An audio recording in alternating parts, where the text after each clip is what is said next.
Good morning. We'll call the meeting of the Round Ethics Commission to order. This is the 13th meeting of 2025, and I would note, not only do we have a quorum present, but we have a full house. The first item on the agenda is a motion to approve the minutes of open session held on August 19th, 2025. Do I hear such a motion? So move. Motion by Commissioner Centerini. Is there a second? Second.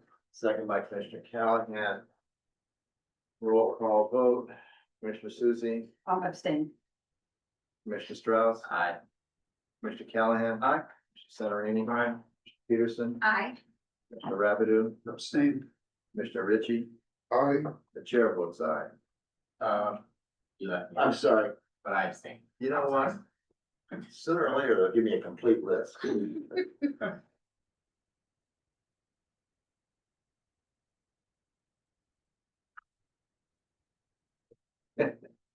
Commissioner Browner, check. You abstain? Abstain, I was asked. Abstain. All right.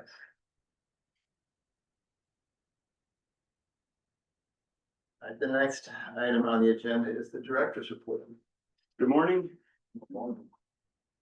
So we've got a good, interesting meeting today. I'm just gonna go through a few things on complaints and investigations. We have 6 total complaints pending right now. Just briefly on each of them, in the Thorson complaint, we're going to start putting together the adjudication.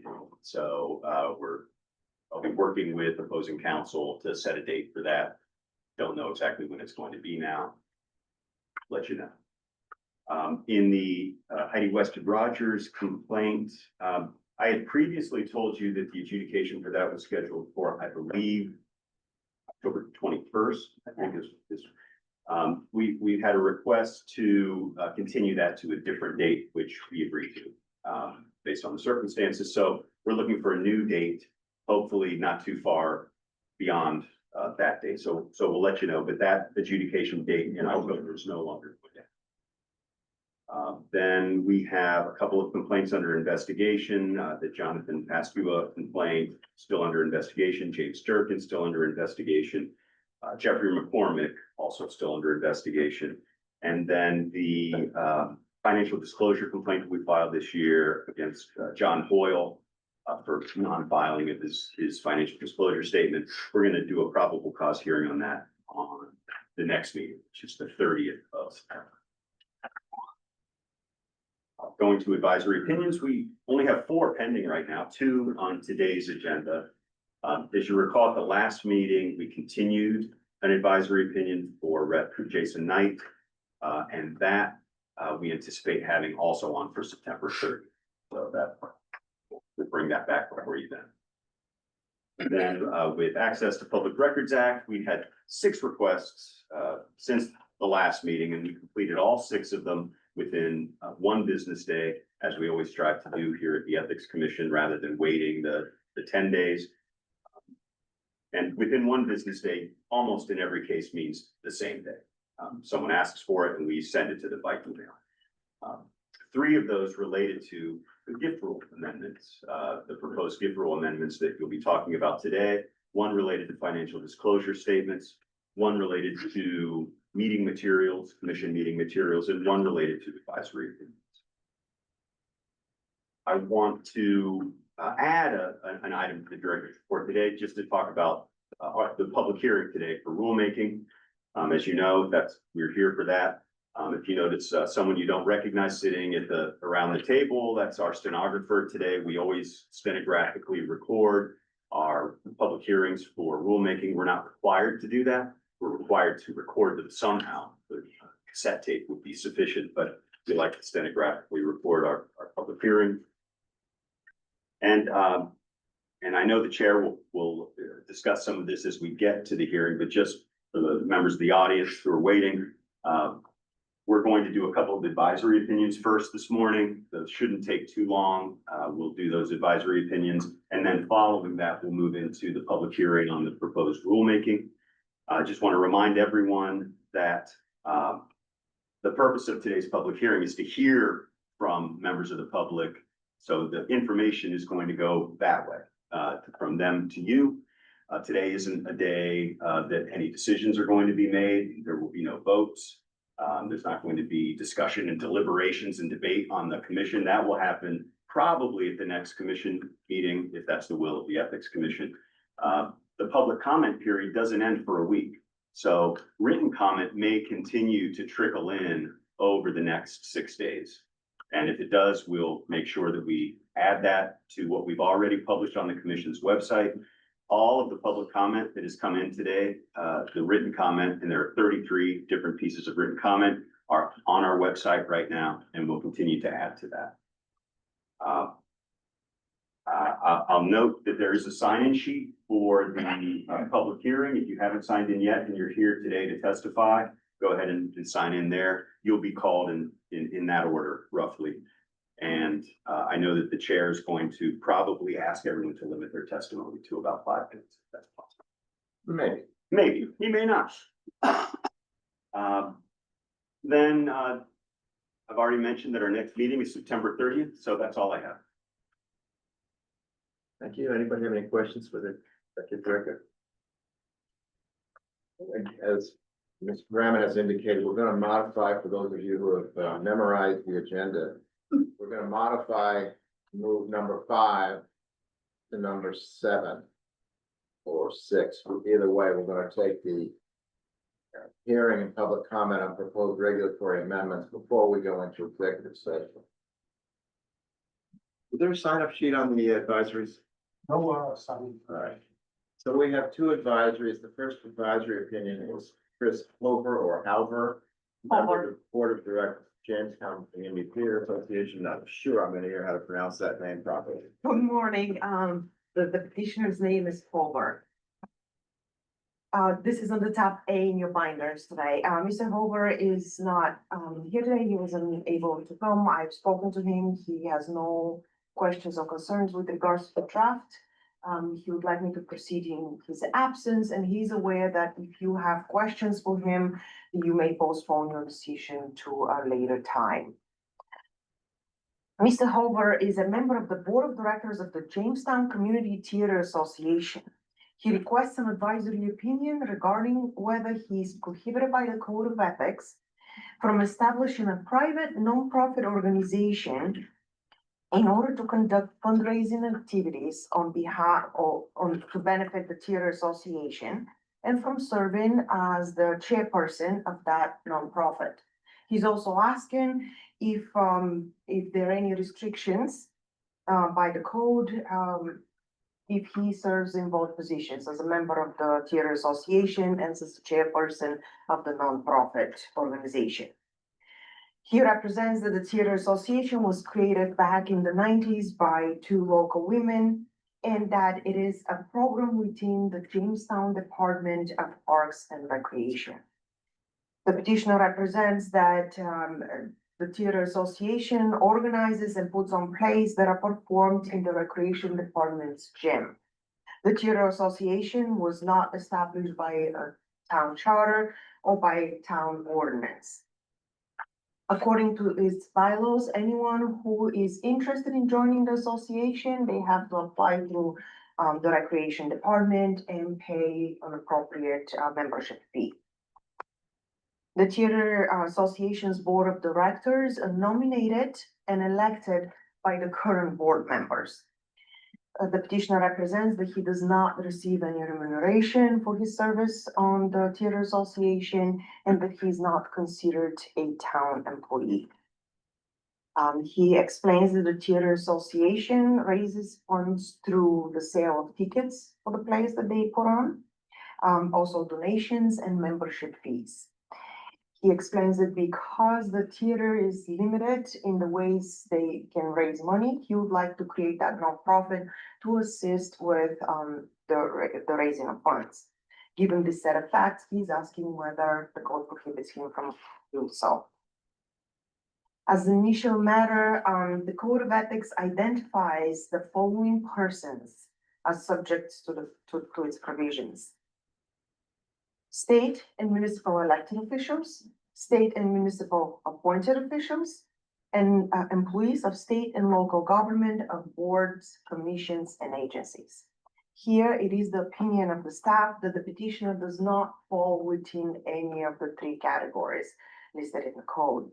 I have listed each definition on pages 2 and 3 of the draft.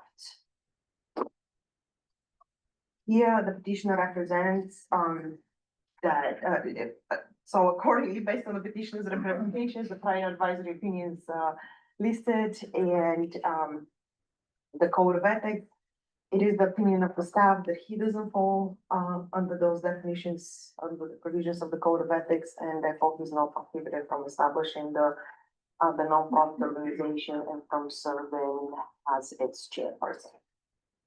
I'm happy to answer any questions you have at this time.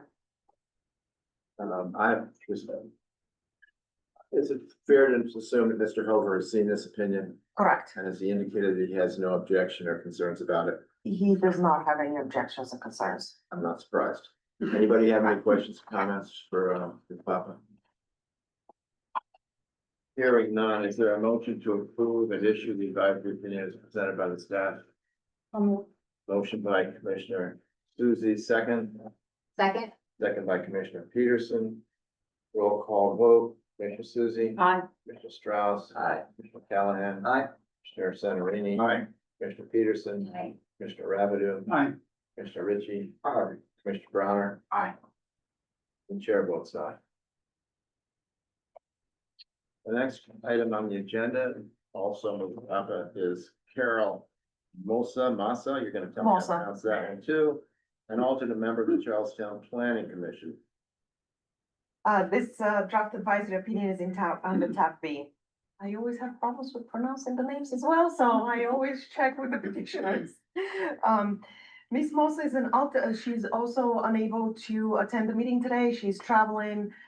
She's read the opinion. She has no questions, and she would like me to proceed in her absence. And she's also aware that if you have any questions, that you may postpone your decision until later time. She's an alternate member of the Charlestown Planning Commission.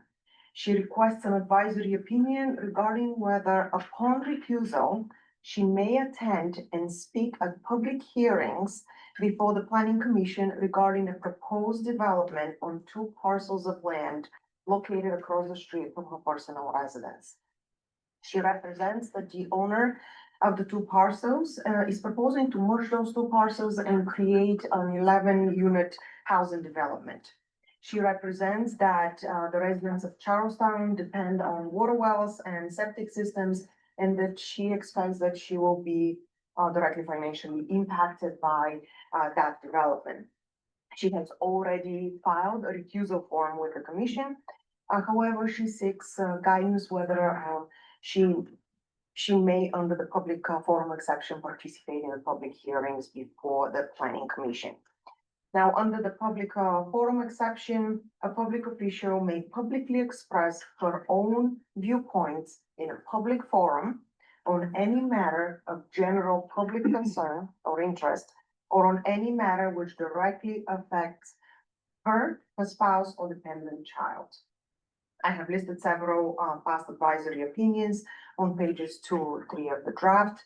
Consistent with these prior advisory opinions, the provisions of the Code of Ethics and the public forum exception, it is the opinion of the staff that Ms. Mossa is not prohibited by the code from appearing upon recusal and speaking at a public forum before the planning commission.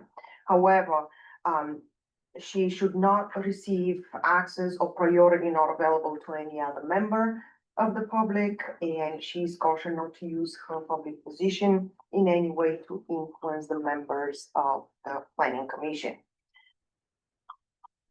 Therefore, it is the opinion of the staff that she may participate in those public hearings. We're happy to answer any questions you may have at this time. I appreciate you letting us know that she's seen it already and is okay with it. Does anyone have any questions or comments? I'm a little concerned about this. Notwithstanding the fact that she will recuse. And notwithstanding the fact that, based upon prior commission decisions. To me, it's uncomfortable. I don't see how she's not going to indirectly, influence, and use that word loosely, the fellow members of the commission. The mere fact that she's a member of the commission, what does she practically say? I don't know. I wish you were here today. I would ask her the same question. I just think that I think she'd be best served, not to speak and go forward on that basis.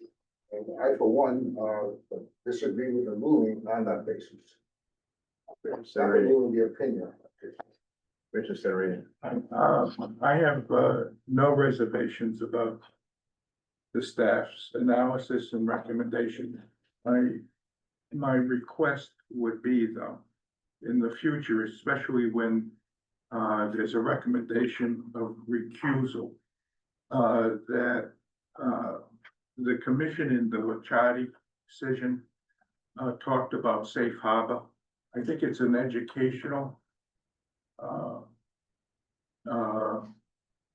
benefit to explain for precedential value, the safe harbor. If you follow our directions, you get a certain safe harbor against potential complaints. And I would respectfully request that in the future, that be amplified. It's on page 4 and 5 of Licciardi. My only comment to that is that all of our advisory opinions create safe harbors. So the question becomes, how far is it you'd like them to go in adding to that? But a member of the public will not know of safe harbor, and I see it as an educational.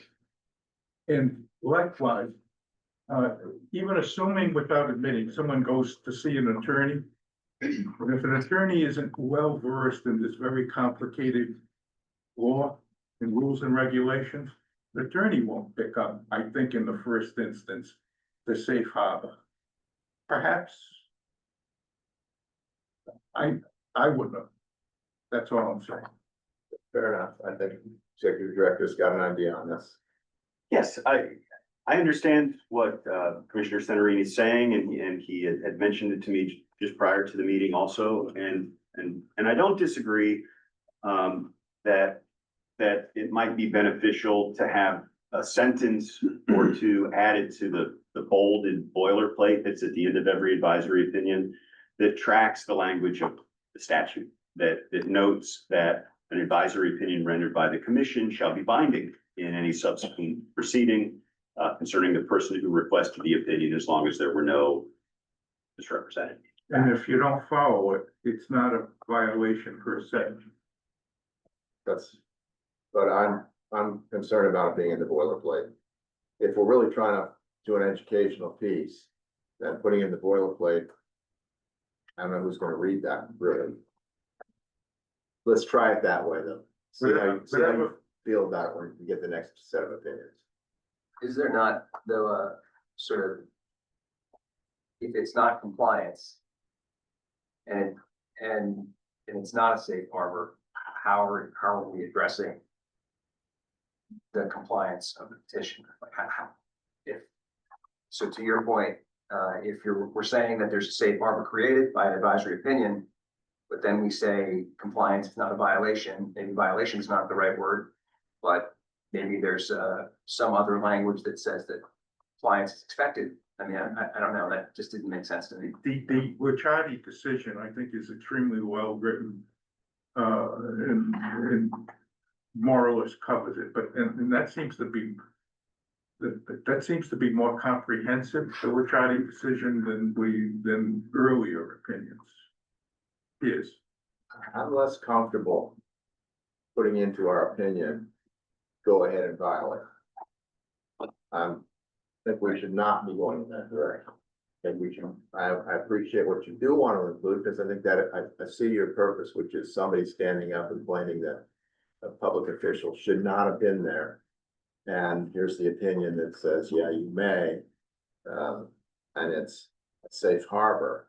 But going the next step to say, oh, by the way, you can violate, I'm concerned about that. I don't think that's where we should be going. I accept that. And can't help but comment that, you know, attorneys who look at these things, as we've already seen, there are town solicitors who don't know what these rules and regulations are. So, yeah, it's not easy for somebody to figure it all out. You know, we live with it, but lawyers looking at it for the first time or on the run, they think some things that turn out not to be true as well. Now. Any other questions, comments concerning the proposed advisory opinion? Harold Mosa. Hearing none, is there a motion to approve and issue the advisory opinion as presented by staff? So moved. Motion by Commissioner Centerini, is there a second? Second. Second by Commissioner Rafferty. Roll call vote, Commissioner Susie. Aye. Commissioner Strauss. Aye. Commissioner it's Browner. I can't read my own handwriting now. Commissioner Callahan. Aye. Commissioner Centerini. Aye. Peterson. Aye. Mr. Rabideau. Aye. Commissioner Ritchie. No. And the chair votes aye. All right. Now, Thank you. Thank you. and we're gonna move to item 8. On the agenda, I don't think I have to read this full agenda item, but we're here to hear, we're hearing a public comment on proposed regulatory amendments to the Gift Rule Act. A portion of the act, and I just want to say a couple of things before we get going here. We have already received written public comment. We will not be detailing those or summarizing them today. They're available to anyone who wishes to look at them. If there are people who have handouts this morning, we'll take your handouts as well. I want to be clear before we start here, because the press has had this wrong. We have not proposed to change any rule. We have proposed to consider whether change rules. The fact that this is set up for a public hearing today does not mean at all this commission has made any decision on any of the proposed amendments to the rules and regulations. And I think that's important to say because there is not, as we see here right now, a predilection to either side. That has not been discussed by our commission at all. As far as time goes, I'll get the sign up sheet and know how many people are here. I don't really want to put a limit on the amount of time people can speak, but I will ask you to be aware that, you know, we have 9 folks up here who are busy people beyond what we do here. It's a volunteer job. Secondly, there are at least 10 or 15 people here, which means, you know, 5 minutes each would get you into a substantial period of time. But there are probably a few people who don't want to speak more than a minute or two. So rather than put limits on it, I'd ask you to be respectful of the time, try to use the time appropriately, try not to be totally repetitive, although I know you have to say what you have to say. And then let us go from there as we address what we have to address in subsequent meetings. It's already been noted, we're recording this session because we think we should or we're required to. There's, I don't believe anything else at this point we need to do for the record, so I guess I'll ask for the sign-up sheet, but I think I know that Mr. Marion is to speak first. I'll ask Mr. Marion to come forward. As you speak, you can either take the podium or take the seat if you're more comfortable. I have 6 people on a sign-up sheet. Are there others who have not signed up who are here to speak? All right. Great, thank you, and I'll try to keep it within the recommended limit. I'm John Marion from Common Cause Rhode Island again. I want to thank you for taking our testimony. We submitted written testimony that you have in your packet. I want to start by saying that we're supporting one change and opposing one other proposed change. I'm going to start with the change that we're supporting. Back in December, you received a letter from us in the form of a petition to begin the rulemaking process because we believe we've discovered a loophole in the gift rule of the Code of Ethics. That loophole allows public officials and employees to take unlimited gifts from lobbyists, lobbying firms, and those employing lobbyists, as well, as long as they don't meet the definition of an interested person in the Code of Ethics. We, as an organization, believe that lobbyists, lobbying firms, and those who employ lobbyists are, by definition, interested persons, and the gifts they provide to public officials and employees should be subject to the strict limits of the gift rule. We believe that in using public office or employment for private gain, if someone takes a gift from someone who is, by definition, being paid or is paying someone to influence them, that's conflict of interest. Why would someone hire a lobbyist if they didn't have an interest in the outcome of a government decision? Why would someone subject to the Code of Ethics be receiving a gift from a lobbyist if not because of their public position? So, as you know, we propose changing the definition of an interested person to categorically include lobbyists, lobbying firms, and people who employ lobbyists, as 22 states already do. After I appeared before you in February, we put forward specific language to effectuate this change, and that's the language you have before you. That language reflects not only Common Cause Rhode Island's desire to regulate these gifts, but the Commission's desire to create a targeted change to the code. That's why the proposed language does not simply close the loophole and categorically include lobbyists, lobbying firms, and those who employ lobbyists in the definition of an interested person, but it only includes them if they are currently lobbying or paying someone to lobby the person who is subject to the Code of Ethics. This was an exception that you requested, and we tried to incorporate your feedback into the proposed change. We also allowed for an exception for food and drink consumed at an event that all members of the General Assembly or all statewide office holders are invited to. This preserves a common practice that public events have become traditions for the nonprofit community in the state. We believe these changes strengthen the gift rules significantly by tightening restrictions while also appropriately targeting the new restrictions to focus on when the relationships or gifts represent a conflict. We note in the packet that you received that it appears no one has submitted testimony in opposition to these changes so far, although the period is open for another week. That includes from the 600 registered lobbyists in the state who received a notice by the commission staff. We also note that several pieces of testimony came in from registered lobbyists in favor of the change. And they're all registered lobbyists for nonprofit organizations. Additionally, we reached out to the Secretary of State, asked them to weigh in.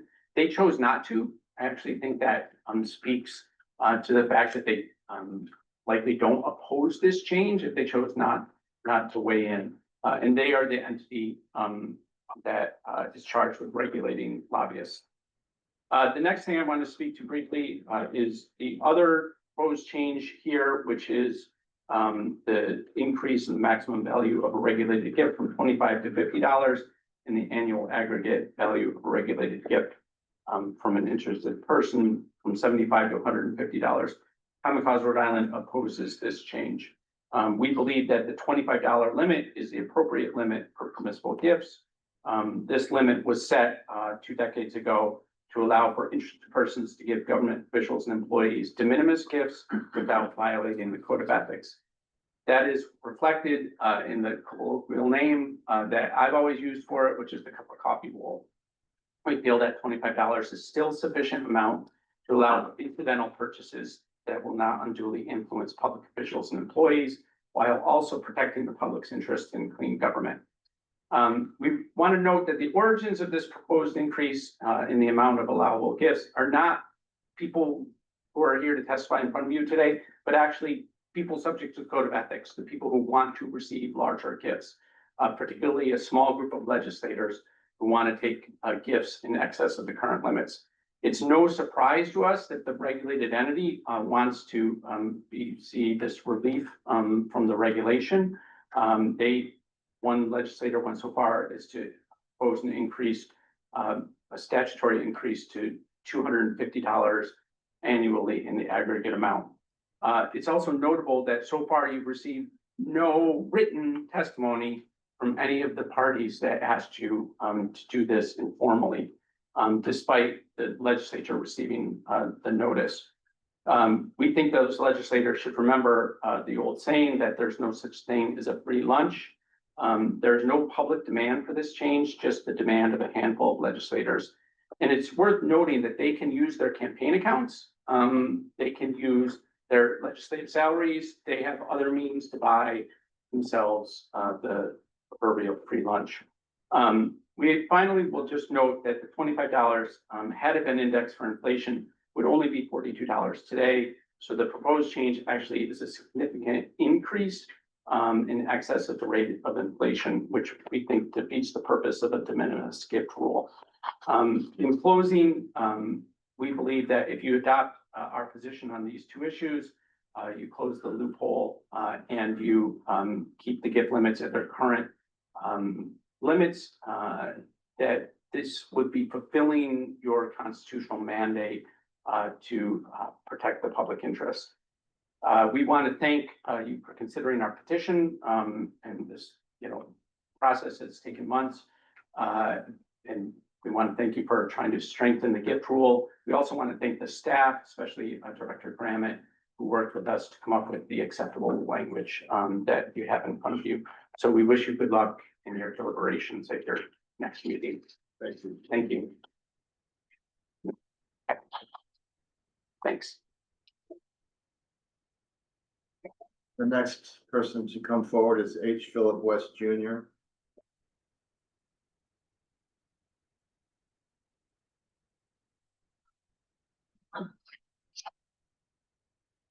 Thank you, Chairman Jones and members of the commission. It's good to see you. I know some of you from years ago. I want to speak briefly but seriously this morning. My name is H. Philip West Jr. I served 18 years as Director of Common Cause. And I remain particularly grateful to your chairman because in 1992, he represented Common Cause pro bono before the Rhode Island Supreme Court in a tremendously important case that connects directly to the rule changes that are on the table before you this morning. Governor Bruce Sunland had asked the Supreme Court whether the state constitution granted the Ethics Commission authority to adopt substantial ethics rules. And second, Governor Sunland had asked the High Court whether the rule that was adopted, the rules that have been adopted in the process were valid, whether the amendment was valid under the Rhode Island and United States constitutions. The justices quoted your chairman's brief extensively in affirming both points.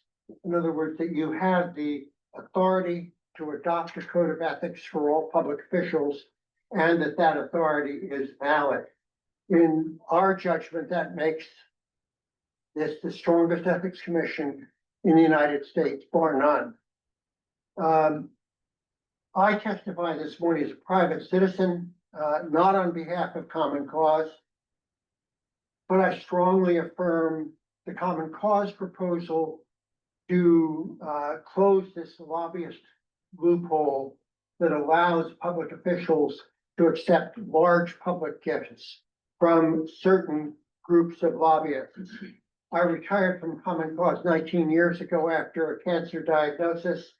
Thankfully, that it was resolved. And I have been back over a number of years at the State House as a volunteer lobbyist for the Village Common of Rhode Island, which is an organization that we started 10 years ago. It helps older adults stay safely in their homes. And in working and lobbying on behalf of the Village Common, I had a chance to meet again a whole group of lobbyists, former legislators who I had known when they were legislators, as I knew Representative Robidoux.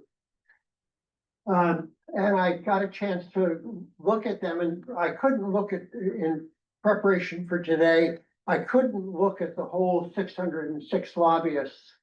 So I picked out 14, all of the former legislators who are currently working as lobbyists. And here's the problem that I think that the Common Cause proposal seeks to address, and it really is a practical problem for legislators at the State House. It's very difficult for legislators to tell who is an interested person. In fact, it's almost impossible.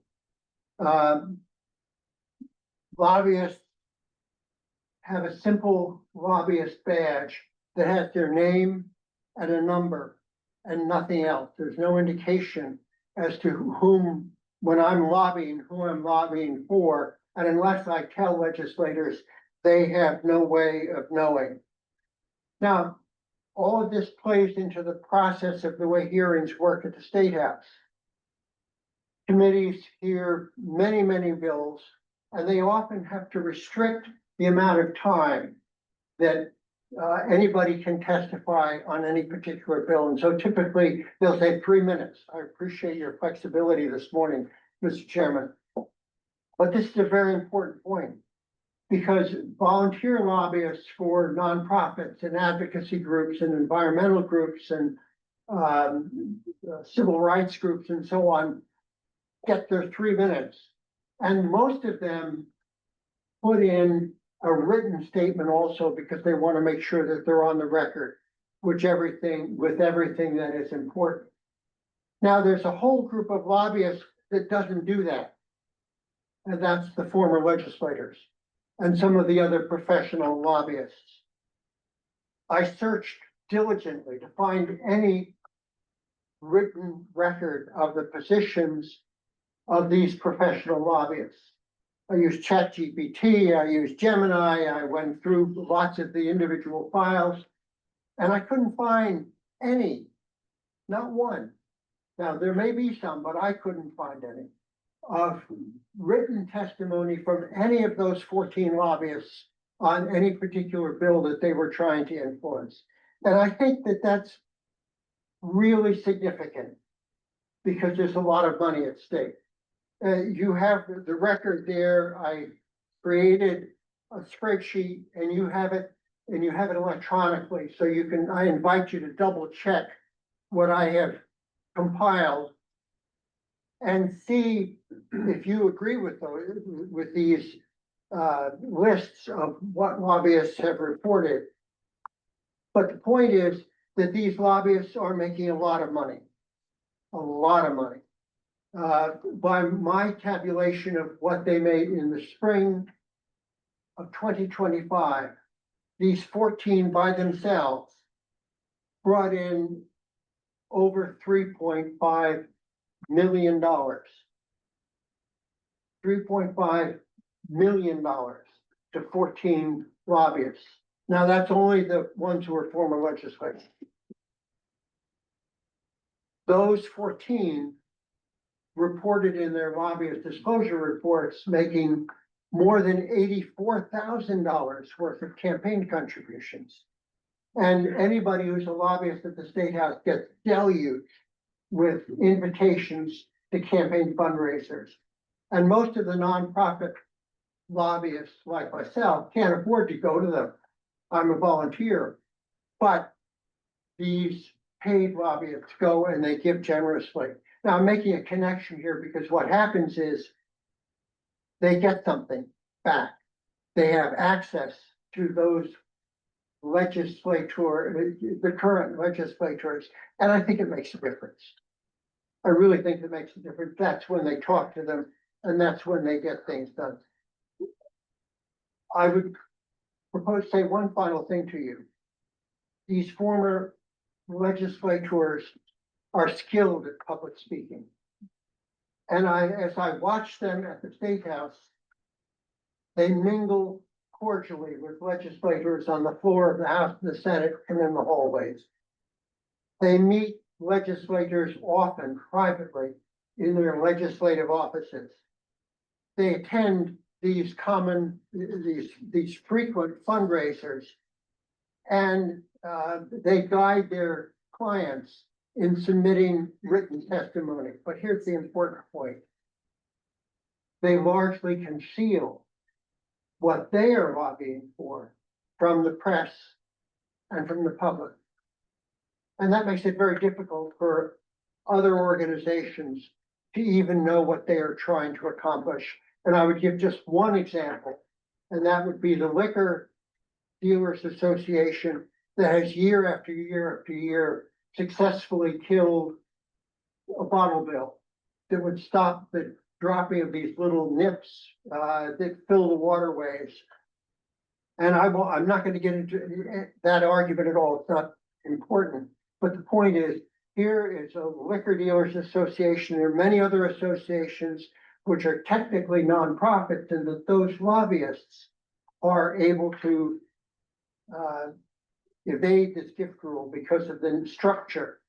So I would urge you to adopt the proposal that Common Cause has offered to you, that all registered lobbyists and all the entities that pay them be recognized as interested persons under the law. And secondly, I would urge that you reject the increase. I don't think this matters quite so much, but I would reject that increase. They don't need any more opportunities to be closeted with legislators. So thank you very much for your time, and I hope you'll get a chance to look at this. Mr. Chairman. I just want to comment, I think, but other commissioners may care to weigh in. I'm not clear if what you're talking about are campaign contributions by lobbyists, because those are not within our jurisdiction. Absolutely not. And I agree with you 100%. Those are completely independent. What we're talking about is the lunch, the soccer game, the baseball game, those private occasions when the lobbyists sit down with the legislator privately or meet in an office privately. My point is, these lobbyists, for the most part, are not saying to legislators publicly in public hearings or in writing, here's what I want you to do. They're doing that in private. And you don't need to give them more opportunities. Glad to answer any questions. Thank you. Thank you. The next person on the list, again, names are hard for me, but I believe this is Kathleen Odine.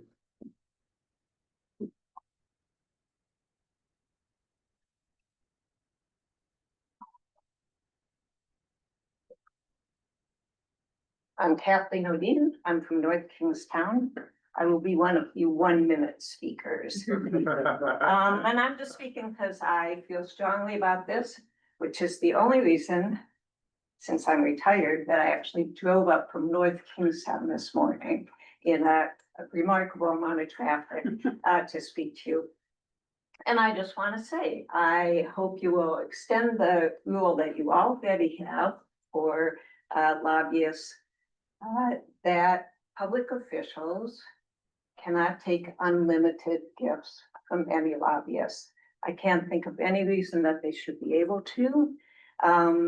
I can't think of why public officials should have personal gain from their jobs through these gifts that might influence their decisions, leave them with a sense of obligation. I was a public librarian for 4 years in California. No one gave me any gifts, and I did my job as well as I could. So you have the power to strengthen this rule, to change it, make it stronger, to strengthen good government in Rhode Island, and I hope you'll do that. Thank you. Thanks. Slightly under 1 minute.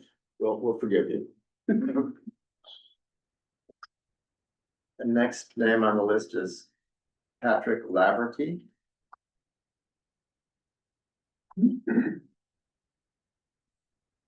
Awesome, quick for you. So, good morning, my name is Patrick Laverty. I live in Lincoln. Thank you so much for doing this. I'm also in support of the changes that Common Cause is putting forward. And let me tell you why. For my job, I frequently travel around the country. I'm an IT security consultant. And frequently when I tell people I'm from Rhode Island, all too often the response is, oh, isn't that where you had that corrupt mayor? And I have to tell them, Yeah, but he's done. So for me, this is all about perception. That the whole changes here are going to be good for perception and giving that we are ethical in Rhode Island with our politics. So the second reason that I have now is ask any public school teacher, what is the limit of gift that they can accept? And you're gonna hear it somewhere between $10 and $25. Because imagine if the students came in and gave huge gifts to teachers. What perception that is gonna give, that is the expectation in return, even if none is stated. So shouldn't our public officials have the same ethical requirements as public school teachers? Whoever can't take gifts over $10 to $25 anyway. So by limiting the gift limit from all lobbyists, interested and otherwise, our Ethics Commission and Rhode Island can do the right thing to ensure proper ethics from our elected leaders. Thank you so much.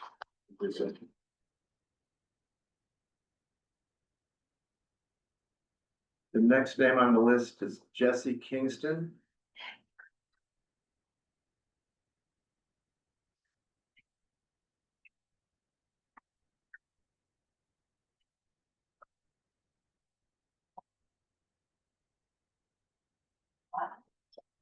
Morning, my name is Jessie Kingston. I'm from Providence and a member of Common Cause Rhode Island. I'm retired and therefore able to spend some time at the State House advocating for a number of issues I care about, both personal and for the good of all Rhode Islanders. The amendment I'm addressing today is one of these issues. From time to time at the State House, I noticed a specific question would arise that was referred to the Ethics Commission for a ruling. The questions I recall all had to do with potential conflicts of interest. I was glad to learn Rhode Island had an Ethics Commission. Conflict of interest is at the heart of the proposed amendment I'm testifying in support of today. In order to close the type of thing that has been shown in a recent rather public example in Rhode Island to be a serious and dangerous loophole in the gift rule as currently written, the language in this rule must be amended so as to be explicit that gifts are limited from all lobbyists and those who employ them, regardless of whether the lobbyist or the lobbyist client's interests are financially or policy-based. One has only to look to current events at the federal level to see how dangerous and disastrous unlimited gifts and monetary contributions are to good government and a properly functioning democracy. While it's my understanding that the commission has not exercised its power to make new rules in several years, I have to wonder, if not now, then when? Rhode Island can think globally while acting locally and join other states who have already made this important ruling.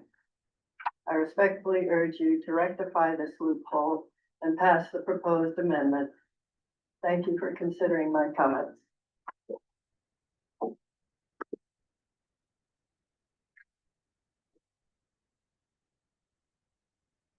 Next person on the list is Kate McGovern.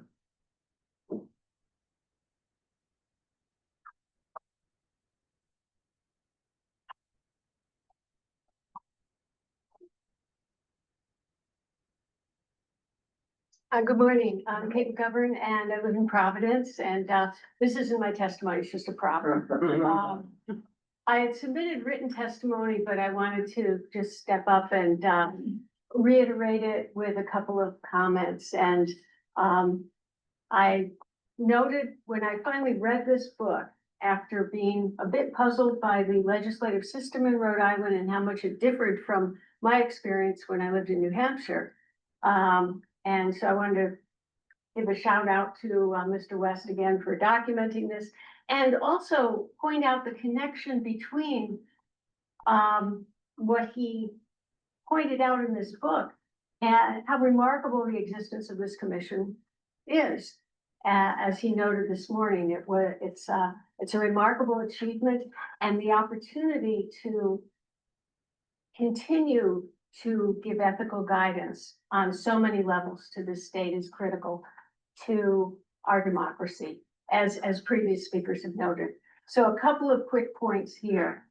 I mentioned my experience in New Hampshire.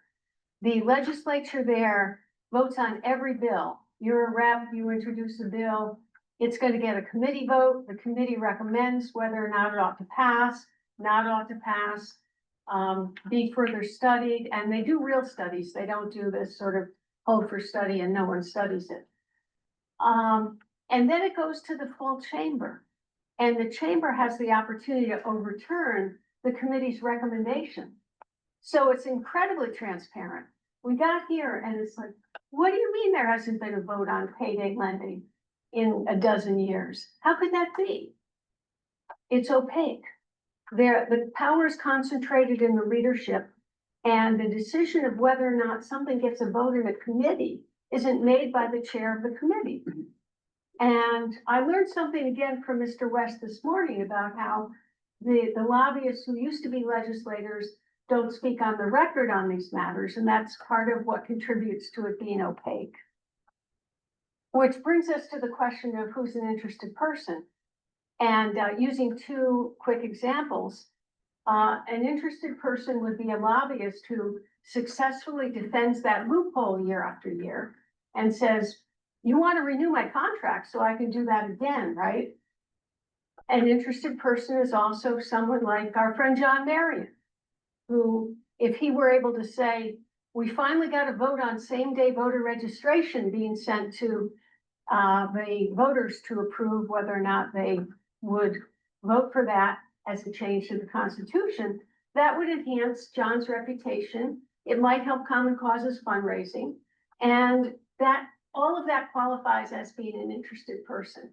The outcome of the lobbying is extremely relevant to what happens at the State House and who's an interested person. So again, that was why I wanted to appear today, to underscore the previous written testimony I submitted and ask you to support closing the lobbyist loophole. And thank you for your work.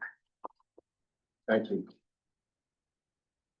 That is the last of the names on the list, but I'd like to make sure if there's anybody present in the room, if anybody else would like to come forward and speak. We'll open the podium now. Seeing none, I guess I will close the public hearing. And I think the next item on our agenda is to go into executive session. And to read what we're going for. It's a long item right now.